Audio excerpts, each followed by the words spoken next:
Boa tarde, a paz do Senhor. Nós estamos por esses dias lendo e comentando o livro de Ezequiel, um livro profético. Vamos abrindo as nossas Bíblias, vamos para Ezequiel, capítulo 32. Ezequiel 32, ele deve ser lido, ou deveria ser lido, juntamente com o capítulo 29, 30 e 31. Então veja bem. Vamos lá, vamos fazer vamos voltar aqui um pouquinho para a gente entender, tá bom? Capítulo 25 são juízos, são profecias para diversas nações, aí 4 nações principalmente. O capítulo 26, o 27 e o 28 são 3 capítulos que falam contra Tiro, uma cidade portuária, que Deus ali falou de forma muito dura contra ela, tá? Depois nós vamos nos capítulos, né?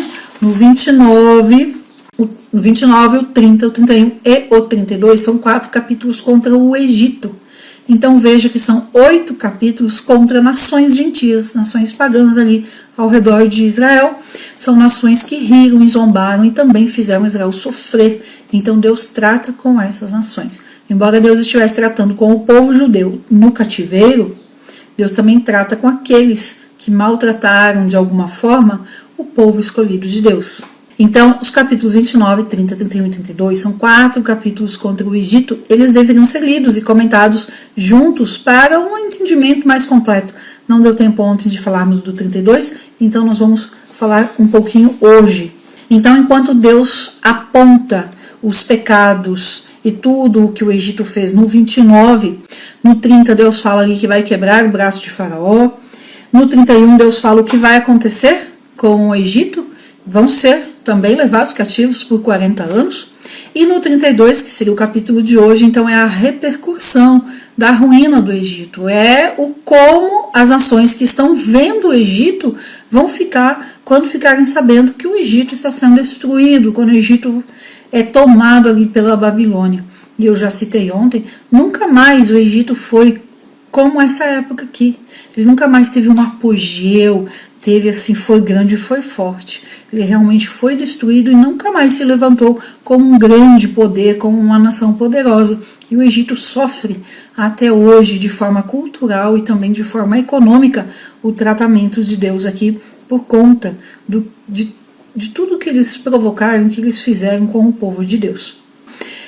Então vamos ler aqui no 32 rapidinho alguns poucos versículos. Olha só, versículo 1.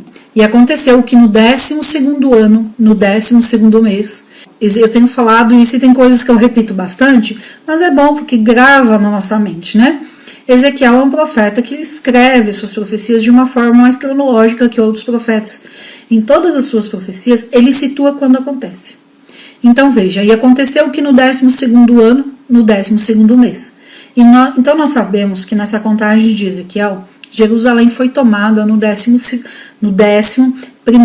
ano, né, ali indo para o 12º ano. Jerusalém foi tomada no 11º ano de Zedequias, no 4º mês.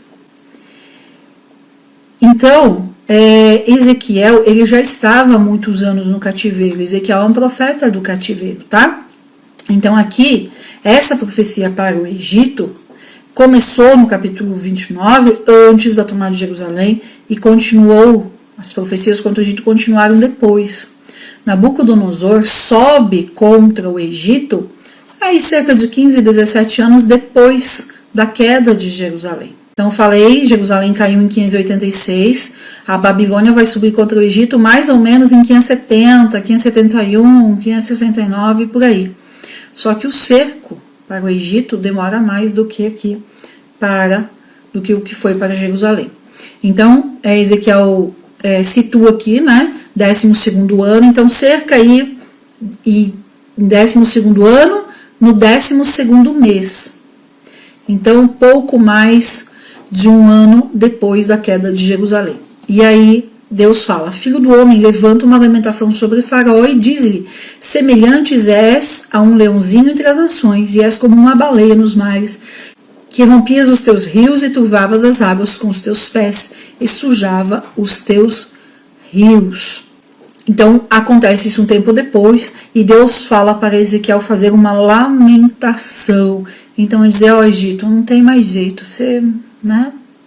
Lamentação é exatamente, ó, não tem mais jeito, vai cair mesmo, não tem o que fazer. Vamos ler o versículo 3. Eu estenderei sobre ti a minha rede com reunião de muitos povos e te farão subir a minha rede. Então essa rede, né, isso que vai fazer reunir ali é o exército babilônico. Já expliquei sobre isso ontem. E aí Deus fala que tudo que ele vai fazer nesse capítulo 32 com o Egito, né, contra o Egito. Sabemos que será Ciro, que depois vai libertar os cativos do Egito. Mas aqui quem sobe é Nabucodonosor, Deus deixa isso bem claro. O capítulo 32 todo, os verbos, né, as ordens de ação para Ezequiel é lamenta, chora, pranteia. O versículo 18 fala: pranteia sobre a multidão do Egito e faze-a descer a ela e as filhas das nações famosas, às profundezas da terra, juntamente com os que descem ao abismo. A quem sobrepujas tu em beleza, desce e deita-te com os incircuncisos. No meio daqueles, versículo 20, daqueles que foram mortos à espada, eles cairão. A espada está ela entregue, arrastai a toda a sua multidão. Olha só que no capítulo 32 nós temos aí 12 vezes essa expressão, a espada cairão. Então fala de morte que acontece em guerra. Sempre quando é espada é morte de guerra, tá? E isso aqui já aconteceu de forma histórica, em mais ou menos 570, e eu sempre falo um pouquinho mais, um pouquinho menos, porque ainda não tem vários estudiosos, várias linhas aí de marcar o tempo nessa época. Bom, e aí eu vou deixar o 32, já que eu já falei bastante, ontem foi 1 hora falando sobre o Egito, a live de ontem, e aí nós vamos para o 33, sinalizando o que nesse 32? O 32 ele encerra a segunda parte do livro de Ezequiel. Ezequiel tem lá a primeira parte de Ezequiel, que vai do capítulo 1 até o 24, que fala as profecias, o juízo, a sentença, o tratamento de Deus contra Jerusalém e contra Judá. Então, do 1 ao 24 tem todas essas profecias que acontecem antes da queda de Jerusalém. Do capítulo 25 de Ezequiel até o 32 é a segunda parte do livro de Ezequiel e são profecias, juízos, sentenças contra as nações pagãs, contra as nações gentias ao redor de Jerusalém, ao redor de Judá. Então, desde os amonitas e os moabitas, que são os descendentes dos filhos incestuosos, né, ali com Ló, os filhos que as duas filhas dele tiveram com ele, com o próprio pai. Então, são povos frutos, resultados de incesto. Então, no capítulo 25 tem as profecias contra os amonitas, os moabitas, depois contra os filisteus e também contra Edom, capítulo 25. O 26, o 27 e o 28 contra Tiro, e apontando ali, prefigurando Tiro como uma figura, como um símbolo do próprio Satanás. E aí depois do 29 até o 32 são os 4 capítulos que apontam para o Egito. Deus trata com o Egito também, usando a própria Babilônia, usando o exército da Babilônia para subjugar o Egito. Como quando a Babilônia entrou em Tiro e não conseguiu saquear nada, porque eles já tinham esvaziado Tiro, os próprios mercadores, os próprios comerciantes, e a Babilônia fica sendo despojo de guerra, né, levar sua recompensa da guerra. E aí Deus fala, então, eu vou dar o Egito para a Babilônia. E é nesse sentido de despojo, e é exatamente o que acontece. E aí os egípcios vão lá para a Babilônia e outras nações também no caminho e ficam cativos, ficam sem nação. Quando Ciro assume, quando Ciro conquista a região da Babilônia e se torna ali um império dominante, o império medo-persa, Ciro liberta então todos os cativos da época e ele permite que cada um volte para a sua terra natal, quem quiser. Então a maioria dos egípcios vão voltar para o Egito. A maioria dos judeus vão voltar para Israel, mas não todos, tá bom? Muita gente gostou da vida no cativeiro e escolhe ficar no cativeiro. Nós vamos ver isso lá em Esdras, Neemias, finalzinho de Daniel, nos próximos dias, semana que vem a gente já chega em Daniel. Ok? Então, a partir de agora, capítulo 33 de Ezequiel, nós vamos entrar na terceira parte e última do livro de Ezequiel, que vai de 33a até o 48. E são profecias de tratamento também, mas principalmente de promessas, promessas de restauração. E por ser promessas, então algumas elas já aconteceram de forma parcial e outras estão acontecendo e outras mais irão acontecer. Então nós vamos falar muito do 33 até o 48 sobre versículo histórico, ou seja, aqui era uma profecia, mas que já se realizou tempos depois, ou agora na atualidade. Outros versículos nós vamos tratar como evento futuro, como escatologia, deixando claro que ainda não aconteceu ou aconteceu de forma parcial. No 33 até o 48, nós temos muitos símbolos, muitas figuras. Lá na introdução eu falei, Ezequiel é um livro profético, tem vocabulário profético e nós não estamos acostumados com esse vocabulário. Junto com esse vocabulário profético, tem também vocabulário poético. E aí Ezequiel traz muitas figuras de linguagem, alegoria, parábolas, comparações, figuras, símbolos, muitas coisas que numa leitura normal a gente acaba não entendendo ou tendo dificuldade de entender. E eu falei na introdução do livro de Ezequiel que é um livro difícil de entender, sim, principalmente a partir de agora. Mas quem passa por Ezequiel pode ser que não entenda tudo de uma vez, né? E mesmo aqui nessas lives com média de 1 hora de duração, não dê para a gente explicar tudo, porque é muito profundo. Tem versículos que nós precisaríamos ficar 1 hora só nele, e nós vamos precisar passar por 3 ou 4 capítulos. Mas, mesmo que nós passamos um pouquinho mais rápido, mesmo que não dê para entender tudo, quando nós chegarmos no capítulo 48 e olharmos para trás, nós vamos ver que estamos sabendo mais do que quando começamos a ler no capítulo 1. E o que vai nos ajudar, Ezequiel? É o primeiro grande livro de escatologia, vamos dizer assim. Então, quando nós chegarmos em Daniel semana que vem, algumas coisas vão facilitar, porque a gente já passou por Ezequiel. E quando nós chegarmos lá em Apocalipse, ou 2 Tessalonicenses, por exemplo, que também trata disso, vai ficar mais fácil chegar no Apocalipse, porque já passamos por Ezequiel, já passamos por Daniel.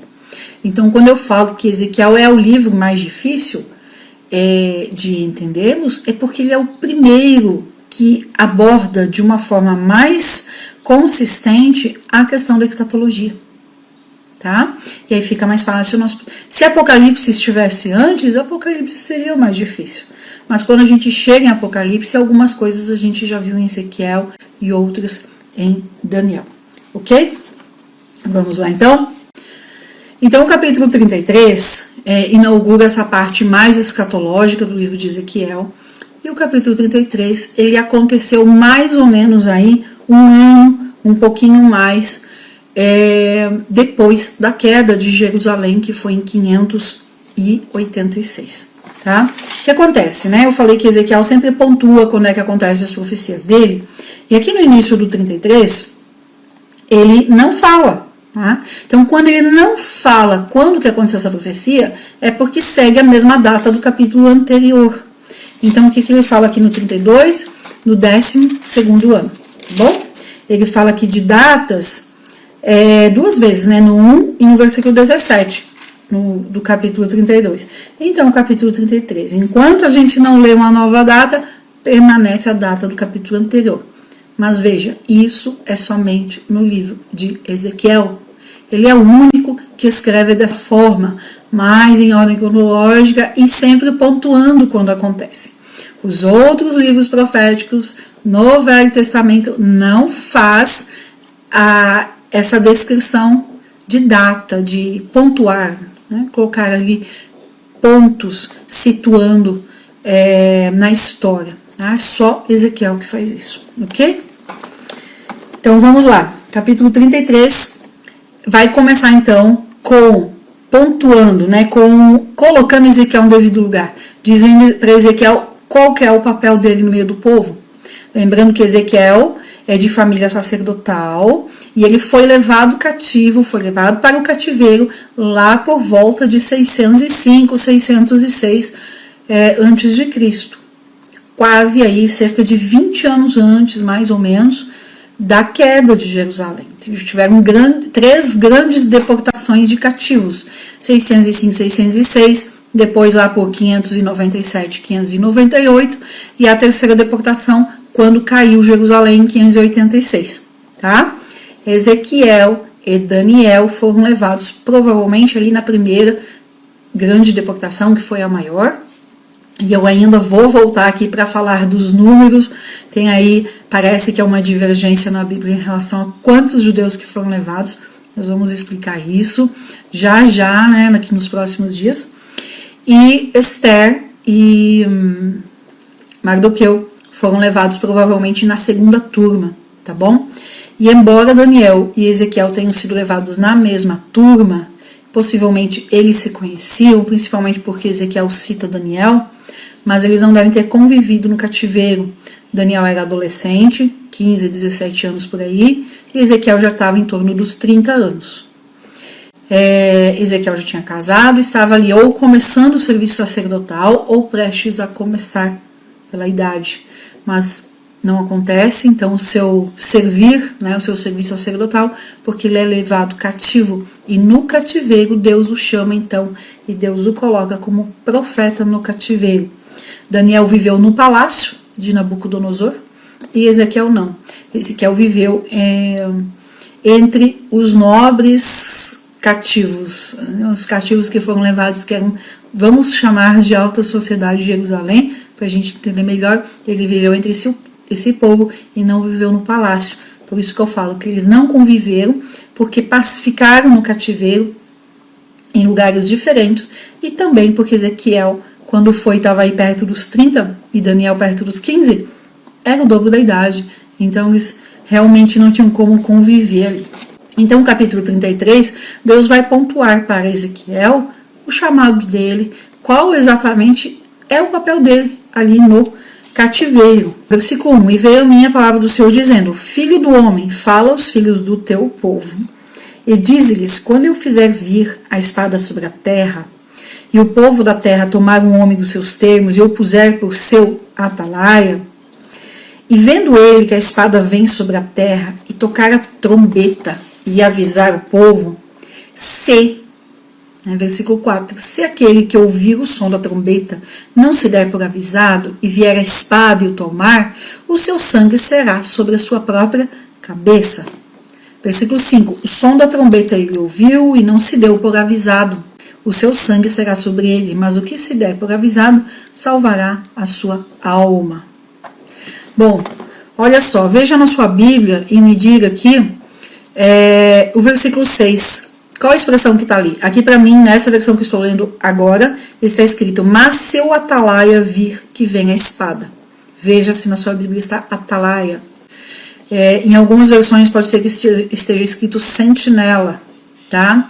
E existe uma diferença entre o guarda, né, o soldado que fica na torre, ali escondido só espiando, e daquele que fica indo de uma torre até outra, caminhando aqui em cima do muro, tá? O atalaia é esse que fica andando aqui. Então o atalaia, além de ele vigiar, de ele olhar se está vendo o inimigo e precisar avisar, né, soltar ali o aviso, ele também está vulnerável a ser atacado. Diferente daquele que está aqui na torre, que a vulnerabilidade dele, a possibilidade de ele ser atacado é menor. Então o atalaia sabe que vai ser atacado, não é se, né? O que está na torre lá fechadinho é talvez se for atacado. O atalaia não, ele vai ser. Ele sabe que vai ser atacado. E a palavra que é para Ezequiel, então, é nesse sentido de atalaia, que ele fica aqui fazendo essa vigilância, olhando se o inimigo está para atacar ou não. Nós sabemos que hoje nós temos um sentinela fiel que nos avisa, né? Quando nós estamos com a vida no altar, quando nós estamos servindo a Deus, o Espírito Santo nos dá discernimento e também nos avisa de risco, de ataque, e nos ajuda ali a nos cuidar, a nos prevenir, a nos afastar e a resistir aos ataques. Do 7 ao 11 aqui, então, nós vamos ver a morte, então, dos ímpios. Então, veja só, né? Do 1 ao 6, mostrando a importância do sentinela. O quanto que é importante ter essa pessoa nesse papel, que está ativamente vigiando, buscando olhar para ver se tem um ataque do inimigo. Essa é a função do atalaia, essa é a função da pessoa que está ali vigiando. É uma função muito, muito específica. E Deus fala aqui então sobre a importância dele. Do 7 em diante, nós vamos ver sobre a morte dos ímpios. Então vamos ver aqui o versículo 7. A ti, pois, ó filho do homem, te constituí por atalaia. Então Deus falando com Ezequiel, te constituí por atalaia sobre a casa de Israel. Tu, pois, ouvirás a palavra da minha boca e anunciarás da minha parte. Quando eu disser ao ímpio, ó ímpio, certamente morrerás, e tu não falares, para que se desvie o ímpio do seu caminho, o ímpio morrerá no seu pecado, mas o seu sangue eu o requererei da tua mão. Nós já vimos isso quando Deus fez o chamamento para Ezequiel, para ele ser profeta no cativeiro, lá no capítulo 3, tá bom? E aí o versículo 9 até o 11 vai ser muito parecido com o que está lá no capítulo 13, nós já comentamos. Vamos aqui para o versículo 11. Vivo eu, diz o Senhor Deus, que não tenho prazer na morte do ímpio. Por quê? Por que Deus não tem prazer no ímpio? Porque Deus quer que todos se salvem. Tá? Deus quer que todos se salvem. Então não tenho prazer na morte do ímpio, mas em que o ímpio se converta do seu caminho e viva. Convertei-vos os vossos maus caminhos, pois porque a vez de morrer, ó casa de Israel. Ou seja, Deus ali ainda insistindo, se convertam. Veja, lá em Jeremias nós vimos que Deus manda o povo para o cativeiro como uma forma de corrigir o povo, quebrar, Deus fala claramente em Jeremias, quebrar o coração de pedra e transformar em coração de carne, sensibilizar. Então aqui o povo já está no cativeiro. Tem gente aqui como Ezequiel que já está há 20 anos no cativeiro. E veja, depois deles virem tudo o que aconteceu com eles, depois eles receberem notícia de que Jerusalém foi destruída, depois eles receberem notícia de que o templo de Salomão foi saqueado, despojado, destruído e incendiado, depois eles receberem notícia de tudo isso, depois de Deus falar com eles que os filhos deles foram mortos à espada em Jerusalém, mesmo assim, eles não amoleceram o coração. E Deus continua falando, se convertam, se convertam. É como uma súplica de Deus. É como que Deus falando, se convertam. 20 anos no cativeiro e ainda tinha gente com o coração duro. Quanto que Deus não tem falado com a gente já? Né? Sobre tantas coisas. Sobre perdão, sobre amar o próximo, sobre cuidado, sobre servir. Sobre não se fixe nas coisas dessa terra, olhe para o céu. Quanto tempo que Deus fala com a gente sobre isso. E nós, muitas vezes, continuamos fazendo a nossa vontade e não atendendo ao que Deus está pedindo. No fim das contas, não somos tão diferentes assim do povo judeu. Também temos o coração duro, também precisamos ser quebrados. Versículo 12. Deus falando. E tu, filho do homem, diz aos filhos do teu povo, a justiça do justo não o livrará no dia da sua transgressão. E quanto à impiedade do ímpio, não lhe será estorvo no dia em que se converter da sua impiedade. Nem o justo pela justiça poderá viver no dia em que pecar. Ele indaga por quê? Vocês querem morrer? Que vocês não se convertem? Eu já falei que vocês vão morrer se não se converter. É Deus falando isso. Vocês vão morrer se vocês não se converter. E essa morte não é a morte física, é espiritual. E aí que Deus fala nesse versículo 12, é o que a gente viu lá em Ezequiel 18, sobre, e aí precisa assistir aquela live, maldição hereditária, bênção hereditária. É claro que o nosso passado vai ser colocado na mesa, Deus vai julgar. Mas o que vai salvar ou não salvar é o hoje. E o hoje é no sentido de tempo de Deus. Deus não olha o passado, presente e futuro do jeito que nós olhamos. É uma advertência e uma pergunta. É perguntando, porque a pergunta, Deus usa muito isso, e a gente vê isso na filosofia grega, né? Você faz perguntas para fazer com que o indivíduo pense e reflita. Então Deus pergunta chamando atenção, fazer o povo refletir. Vocês querem morrer mesmo? Eu estou avisando. Eu falei que vocês iam para o cativeiro para o coração de vocês ser quebrado e vocês continuam com o coração duro. Então é uma pergunta em tom, né, com esse tom de advertência. Tipo, desperta. Vocês já estão aí há 20 anos. É Deus falando isso. Olha o versículo 13. Quando eu disser ao justo que certamente ele viverá, e ele confiando na sua justiça praticar iniquidade, todas as suas justiças não virão à memória, mas sim morrerá pela sua iniquidade. O que está falando? Justamente o que eu acabei de falar. Não adianta o meu passado, não adianta eu ter vivido uma vida justa diante de Deus, se hoje eu faço algo e falo, não, mas o que eu estou fazendo hoje é pequeno diante de tudo de bom que eu já fiz. O que eu estou fazendo hoje é pouco. Eu vou fazer esse aqui, ó. É pouco diante de tudo que eu já servi a Deus. Para Deus isso não tem valia, tá? Não tem valia, porque é o momento presente, é o tempo presente. Acabei de falar, para Deus não existe passado, presente e futuro, não existe essa divisão, isso é nossa, essa cronologia é nossa. Vamos ler aqui o versículo, olha só, versículo 16. Não se terá memória contra ele de nenhum dos seus pecados que pecou.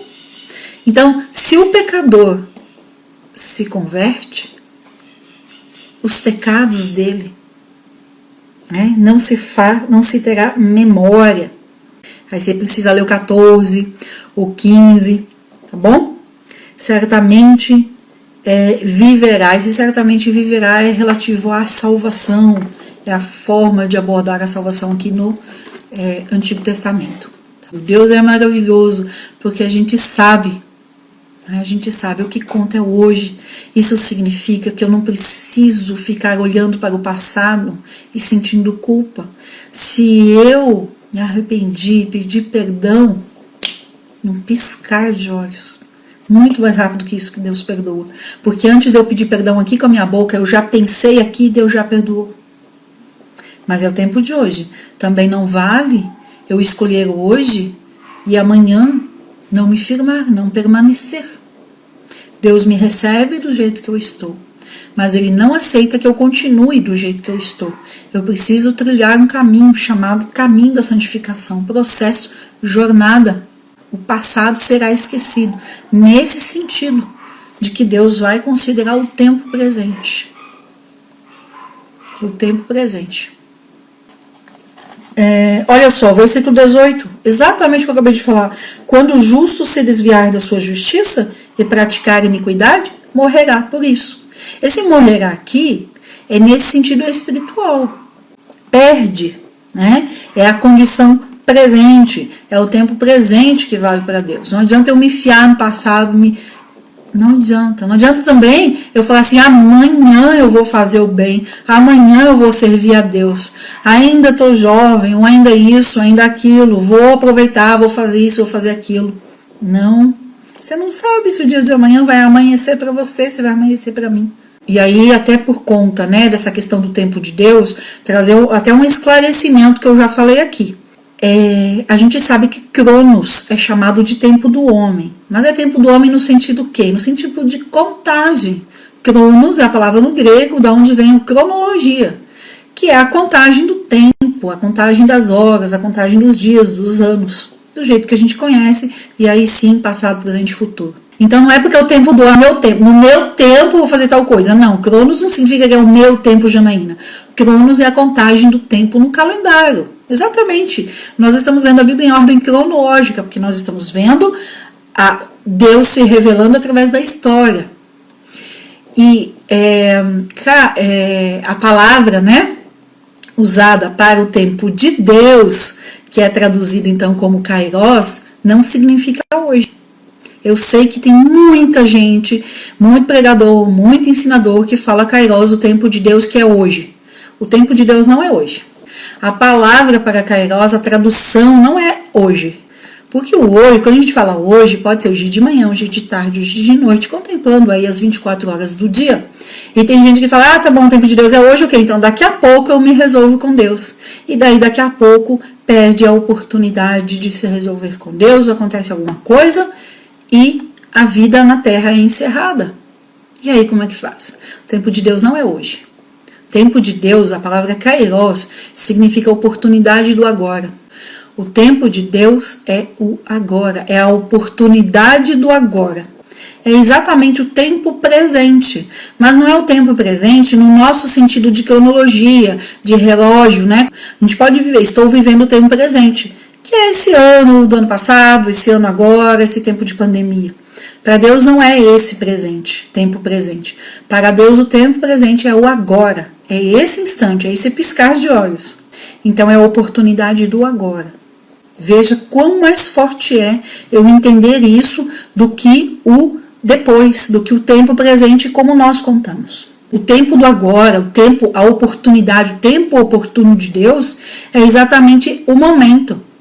Não é hoje à noite, hoje à tarde. Vamos aqui ler o versículo 20. No entanto, vós dizeis, então Deus falando com o povo no cativeiro, vós dizeis, não é reto o caminho do Senhor.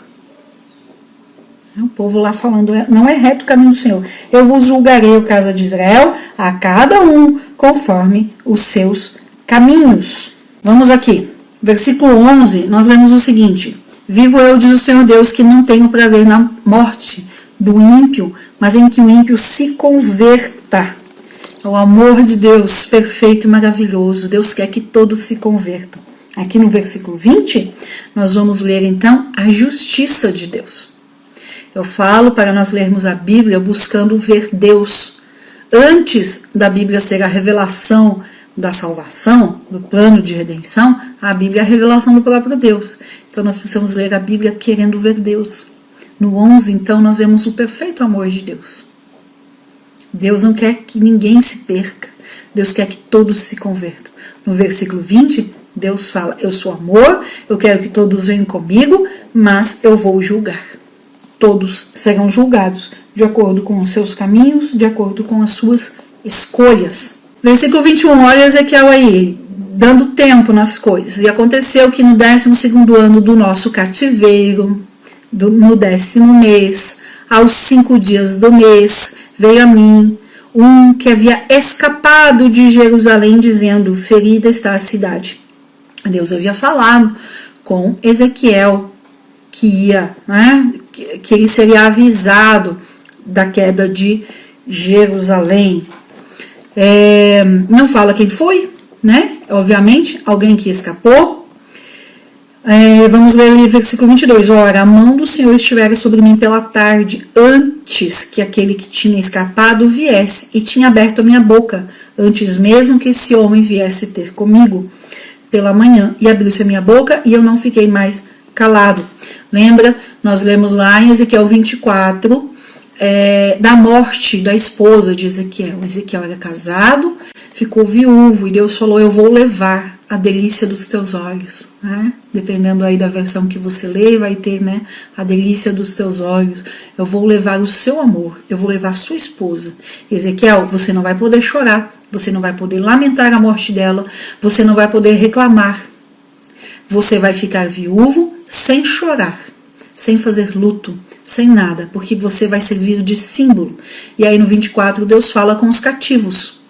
O dia que a Jerusalém cair e vocês ficarem sabendo que ela caiu, não chorem por Jerusalém, não chorem pela minha casa que caiu, chorem pelos seus próprios pecados. Deus fala isso. E aí Deus fala com Ezequiel, você não vai mais falar nada do momento em que sua esposa morrer, até o dia que chegar alguém que eu vou permitir que escape para vir aqui te dar a notícia que Jerusalém caiu. E aí acontece aqui. Por isso que Ezequiel fala aqui no 22, de manhã minha boca se abriu. Então Deus fez algo ali que Ezequiel não conseguiu mais falar, tá? E olha só, se a gente olhar lá, né? Aqui está escrito que no 10º mês chegou esse que escapou, né, no 10º mês. Vamos lá ver quando é que Jerusalém caiu, tá? São mais ou menos aí 4, 5 meses de caminhada de Jerusalém até a Babilônia.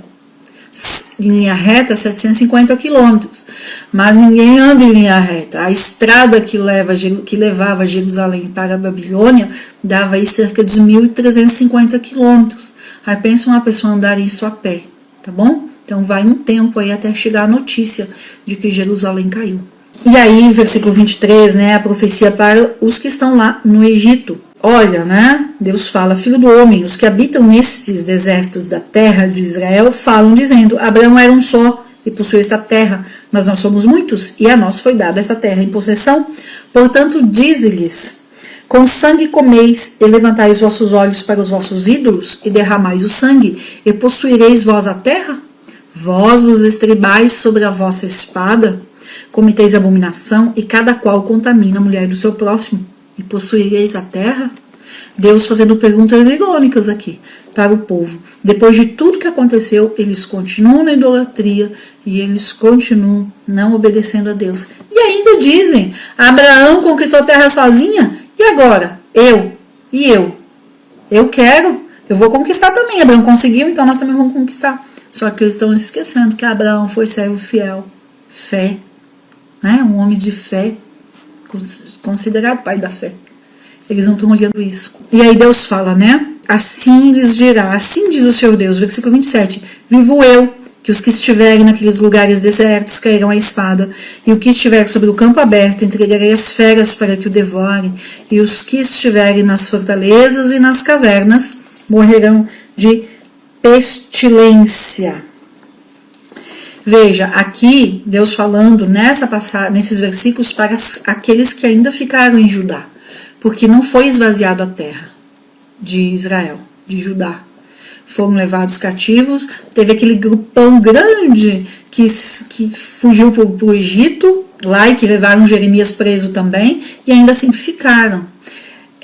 Nabucodonosor não levou os pobres, não levou os doentes e não levou aqueles muito velhos, não levou muitas crianças.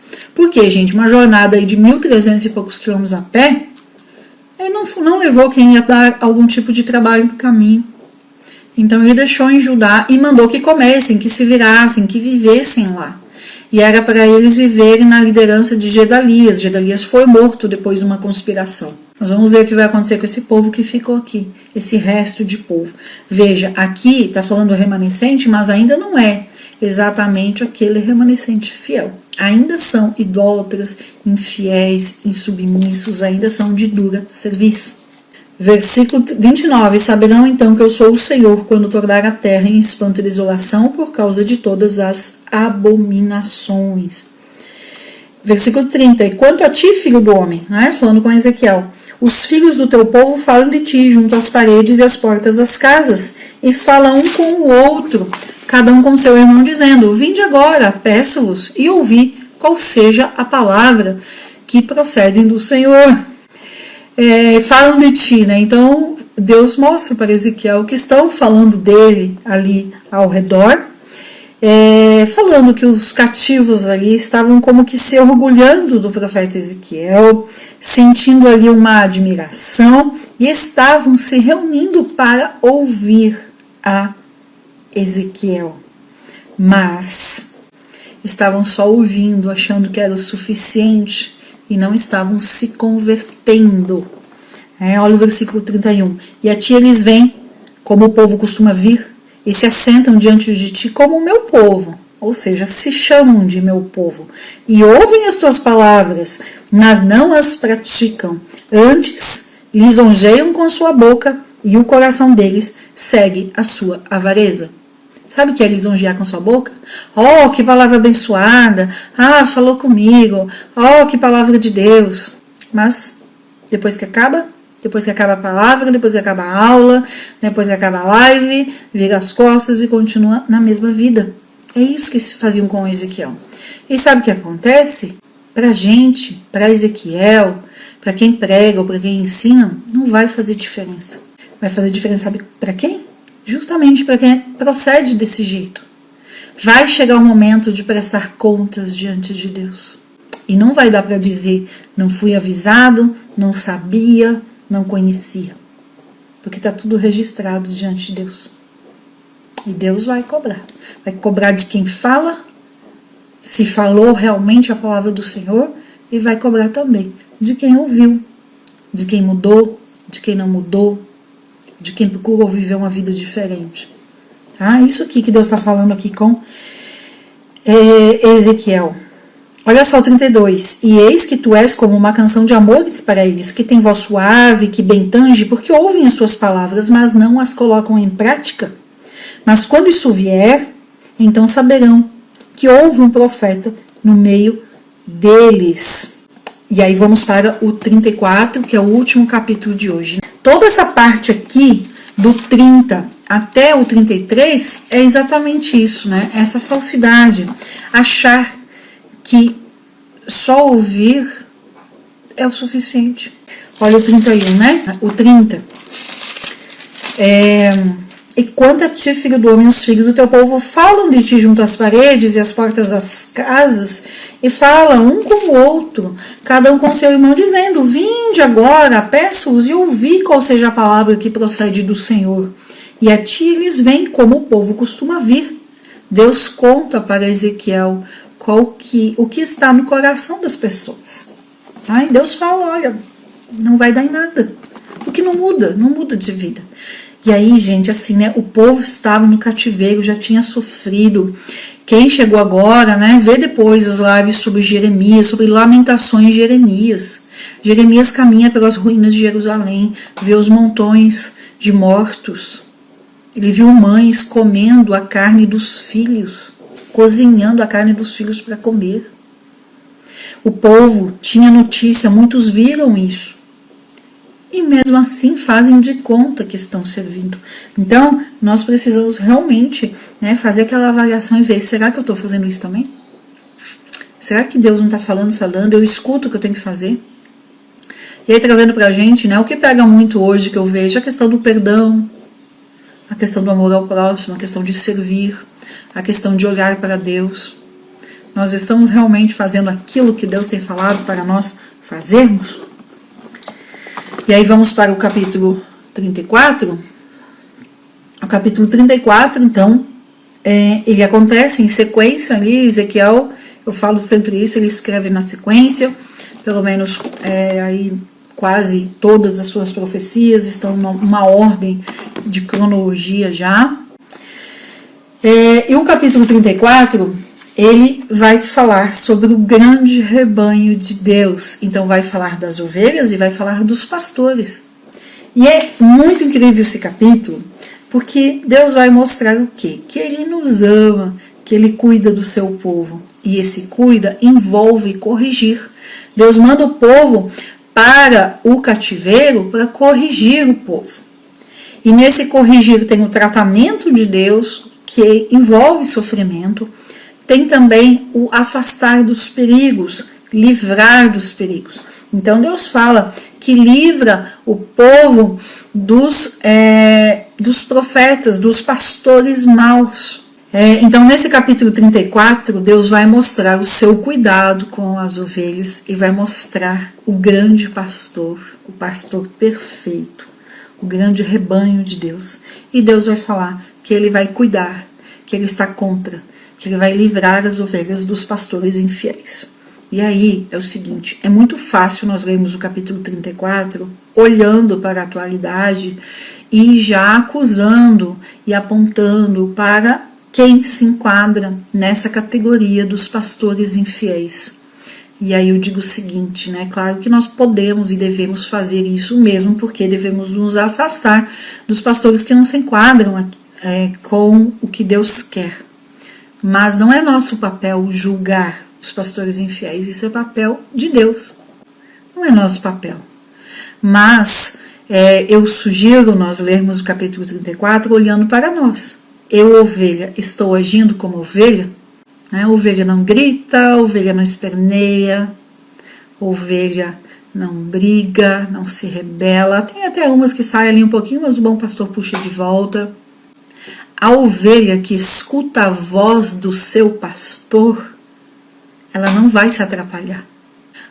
Mas para escutar a voz do bom pastor, precisa ouvir, precisa querer ouvir e precisa não dar atenção para outros ruídos, para outras vozes, precisa se concentrar na voz do pastor.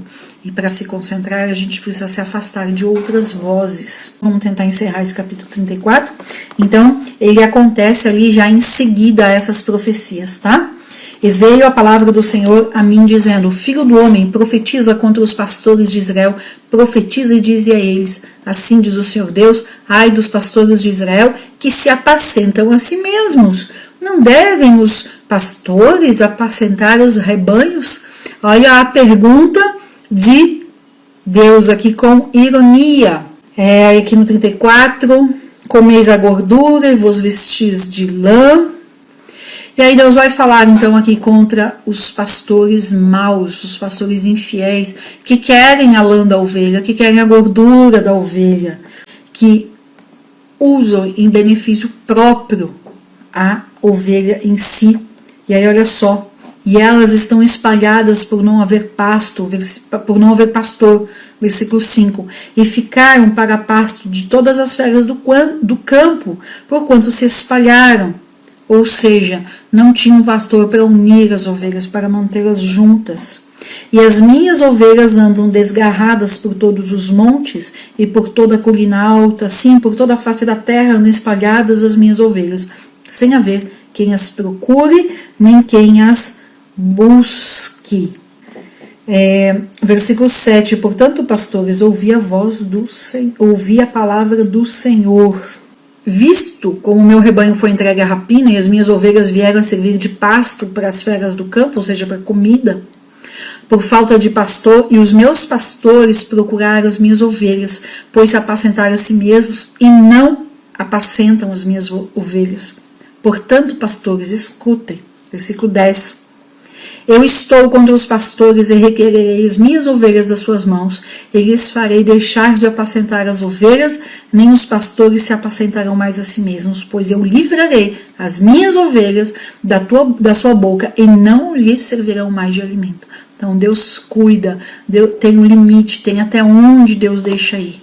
Há um tempo para todas as coisas, inclusive para a ovelha sofrer por estar sem pastor ou por estar com maus pastores. Mas vai chegar um momento que Deus coloca o limite, Deus coloca um basta. E aí Deus fala, né? Eis que eu mesmo irei procurar pelas minhas ovelhas e eu as buscarei, como o pastor busca o seu rebanho no dia que está no meio das suas ovelhas espalhadas. Assim eu buscarei as minhas ovelhas e as farei voltar de todos os lugares em que foram espalhadas. E Zacarias vai falar sobre isso novamente, tá? E aí isso aqui acontece de forma parcial. Essa passagem falando aqui da restauração do rebanho de Deus acontece de forma parcial e vai se complementar de forma plena, 100%, somente no reino do Messias. Daqui da volta do cativeiro até hoje vem acontecendo de forma parcial. E quando vai acontecer, gente? É no tempo de Deus. Quando aquele que conhece o evangelho está desviado vai voltar? Não sei, é no tempo de Deus. Deus está olhando. Há um tratamento de Deus para todos. Tá? E isso aqui está acontecendo, fala de uma forma direta para o povo de Israel, mas também traz isso para nós, porque nós somos adotados por Deus, somos filhos de Deus. Então essa promessa de restauração é para todos. Deus vai trazer as suas ovelhas, Deus vai reunir aí suas ovelhas num tempo certo para cada um. Tá? Mas isso vem acontecendo de forma parcial. Deus vai separar aqui do versículo 17 em diante, até dos 17 ao 22, Deus fala que vai livrar as suas ovelhas e elas nunca mais servirão de rapina, servirão de comida, servirão ali de alguma forma de sustento ou de lucro para os falsos líderes, para os falsos pastores. Deus fala, eu vou livrar as minhas ovelhas e vou tratar com esses que se aproveitaram dela. E aí do versículo 23 ao 31, é isso que eu acabei de falar, que Deus faz essa promessa, então, de restauração, né? Esse grande rebanho. Olha só, versículo 23. E levantarei sobre elas um só pastor, e ele as apacentará.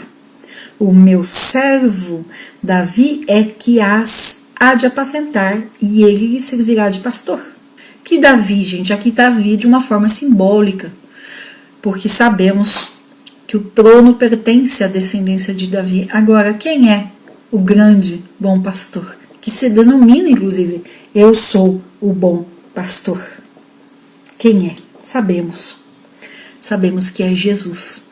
Nós vamos falar sobre esse versículo 23 quando nós chegarmos lá nos evangelhos, tá bom? Chegarmos lá principalmente em João, quando Jesus fala, eu sou o bom pastor. Eu cuido das minhas ovelhas. É esse versículo 23. Que aqui, então, é evento futuro, mas ele vai se concretizar lá com Jesus. Versículo 16. Eu procurarei a ovelha perdida, e trarei de volta a desgarrada, e enfaixarei a quebrada, e fortalecerei a enferma, mas a gorda e a forte destruirei, apacentá-las-ei com juízo. Todos os extremos não agradam a Deus, nem o 8 e nem o 80. Forte, por que ela está forte e gorda? Porque certamente não serviu do jeito que era para servir e se aproveitou e pegou a porção de outra. Então não é nem 8 e nem 80. Precisa estar, não é equilíbrio a palavra também, mas precisa estar servindo a Deus do jeito que Deus quer. A que come demais e não gasta e não serve, fica gorda. E isso fala de uma forma muito direta o quê? Não adianta eu estar só dentro da igreja, em quatro paredes, me alimentando. Eu preciso servir. Eu preciso andar, gastar esse alimento. Eu não posso ser um vaso, né, uma ovelha que só engorda. Quando a gente fala de vaso de honra, é no sentido de decorar, de ornamento dentro da casa do Senhor, como os vasos de decoração lá no templo de Salomão. Mas, quando a gente fala de alimento, que é a palavra de Deus, quando a gente fala de bênção, eu não posso ser vaso que retém, eu preciso ser um canal. A bênção de Deus passa por mim e sai abençoando outros. Quando eu recebo o alimento, que é a palavra de Deus, eu tenho a responsabilidade de me alimentar dessa palavra e depois repassar isso, multiplicar. O ide de Jesus não é só pregar o evangelho, mas é ide e fazer discípulos. Isso envolve ensino. Então todos temos a responsabilidade de replicar aquilo que a gente recebe, porque senão fica gorda. Então esse gorda é de receber, muitas vezes de pegar a porção que era da outra, de só receber, de só comer e não servir, porque servindo a gente gasta aquilo que a gente recebeu. Então do versículo 23 ao 31, nós vamos ver essa promessa de Deus, então, do reino davídico, né, o reino messiânico estabelecido. Jesus é o nosso bom pastor. É Ele que reúne todas as ovelhas, é Ele que cuida. Nós vemos isso acontecendo, crescendo em acontecimento, então o percentual de que aconteceu vai aumentando conforme o tempo vai passando. Então já aconteceu de forma parcial e continua acontecendo até a plenitude, até o momento que vai acontecer 100%, que aí só no tempo do reino, efetivamente, né? Quando Jesus vier para reinar. Versículo 31, e vós, pois, ó minhas ovelhas, ovelhas do meu pasto, homens sois, e eu sou o vosso Deus, diz o Senhor. Do 23 ao 31, nós vamos voltar a este capítulo, nós vamos voltar a essa fala aí de agora em diante, porque estamos entrando então oficialmente na parte mais escatológica do livro de Ezequiel. Vamos falar bastante sobre isso a partir de agora, tá bom? Hoje nós encerramos então. Que Deus abençoe, que Deus te recompense por esse tempo aqui, ouvindo a palavra de Deus. Leia Ezequiel, leia os capítulos 32 a 34. Pode ser que depois de ler surja alguma dúvida, manda, né? Não fica com a dúvida, manda mensagem, tá bom? Deus abençoe, gente. Fique com Deus.